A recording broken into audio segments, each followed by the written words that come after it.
We will be back with news from outside the Gambia after this break.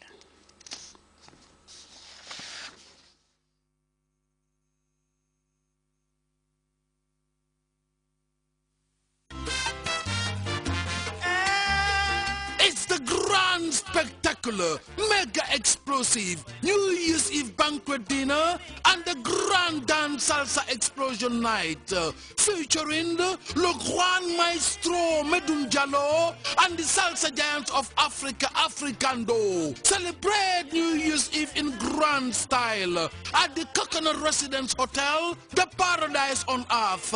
Maturity, sophistication, real ambience with a selection of exquisite fusion dishes. Taste of Gambia, Nigeria, Morocco, and the Oriental. En vogue, avant-garde on the runway. See to believe. Spectacular fireworks display. Art exhibition. Grand raffle draw. Presented by Africa. Happy New Year. Powered by Africell under the Coconut Residence Hotel. Welcome back and off to the international scene. Gabon's ruling PDG party is celebrating another landslide victory in local government elections. Despite that huge win across the country, the PDG struggled to extend its popularity to the capital city, where the ruling party is looking at forging alliance with rival parties. We have more in this report. Gabon's PDG ruling party in local elections was nothing short of spectacular. President Ali Bongo's party took 1,517 seats out of a total of 2,404. PDG's victory in Libreville was less secure. The party would have to forge alliances. Former Prime Minister and opposition leader Jean Yegedon, who is running for mayor of the city, says that he is open to dialogue.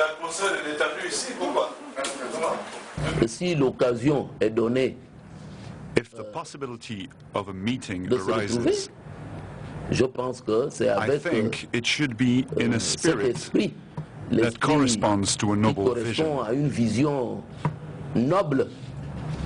It should be a shared ambition to run Libreville in a noble manner and in the interests of its residents. If that is the case, then we must talk to one another. The PDG responded by saying that the door was open, but on one condition. We are ready to cooperate with anyone as long as they are in agreement with the policies of our party, that is to say, those sponsored by the President. Residents in Libreville say they are happy with the outcome of the elections, which took place without violence. It's the calm that we wanted, the peace that we wanted. Things went as they should have. Congratulations to both the winners and the losers who accepted defeat. Municipal elections were seen as a litmus test for the presidential elections in 2016, in which President Ali Bongo is expected to stand. Mikhail Khodorkovsky, the former head of the Yukos group and a staunch critic of Vladimir Putin, has spent his first night of freedom in Germany. Mr. Khodorkovsky was released after being pardoned by the Russian president, and the Ugandan parliament has passed a bill meant to toughen punishment for homosexuality. The anti-homosexuality law allows for punishment of life imprisonment for homosexual acts. We have more on those stories and others in this news roundup.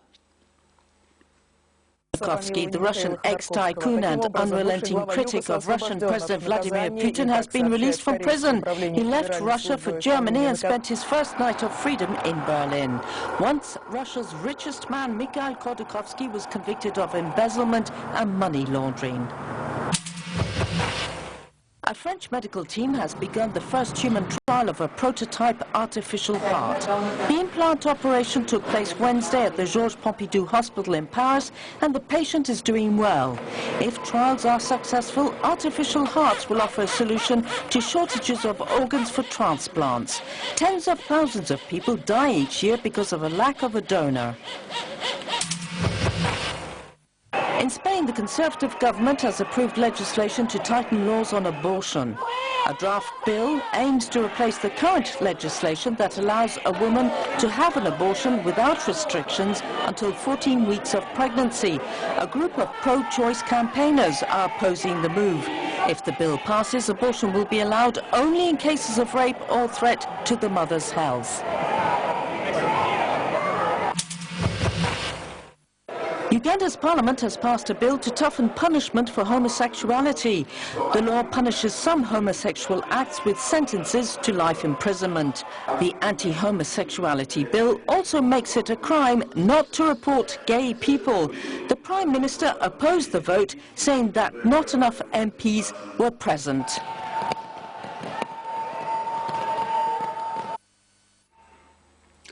He was laid to rest a week ago, but the memories left behind by the former South African President Nelson Mandela lives on. The late Mandela spent more than 27 years on Robben Island, and there he met a white warden who describes the late icon as a man of impeccable character. This is his story. Thought about Philippe Deprez's place in South African history until now, it is because they believed him dead. 70-year-old Philippe Deprez was a prison guard on Robben Island who grew close to Nelson Mandela. You're going to talk English or Xhosa? The prison authorities sent him to listen to Nelson Mandela's conversations in Xhosa, a language he knew well since he came from the Transkei. But Nelson Mandela caught on very quickly. After I've worked there for quite a while with them, I asked him, Nelson,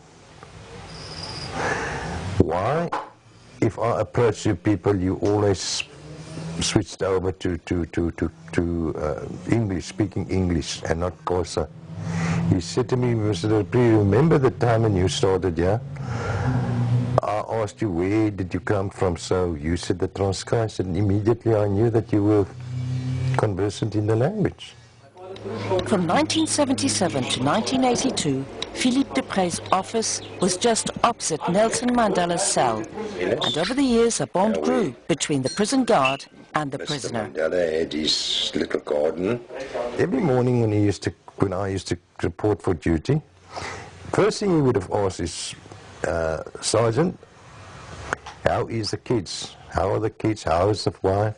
Every morning he wanted to know how are they keeping. And that's where I saw now that this is not a bad old man to work with. The former jailer has kept a number of mementos, including a copy of the key to Nelson Mandela's cell, as well as his serial number. He remembers how Nelson Mandela encouraged him to study. In 1980, I wrote my matric. And he was quite pleased. And remember the warrant examination that I passed, he was very, very glad about it. He was really impressed.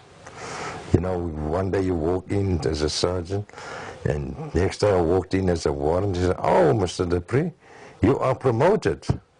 And it's quite a thing. Philippe Deprez never misses a program about Nelson Mandela. He remembers him as a prisoner who was calm and composed. Never seen that the time I worked with him that he were annoyed about something, or he lost his temper or something. It was always the same Nelson. Always the same Nelson. And that inspired me a lot. Philippe Deprez never tried to contact Nelson Mandela when he was the president.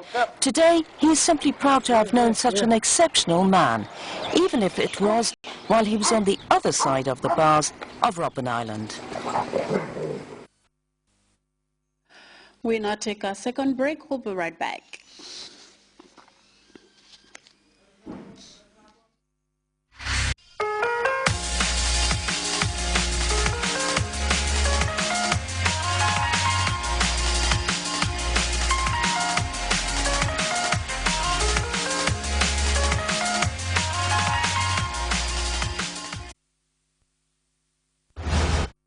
And before we take leave of you, a quick reminder of our top stories. The government of the Gambia has strongly condemned the recent turn of events in South Sudan and the Central African Republic, while calling on warring parties there to find an amicable end to the bloodshed. The Gambia has received more than $30 million ECOWAS grant meant for the rehabilitation and improvement of the country's energy sector.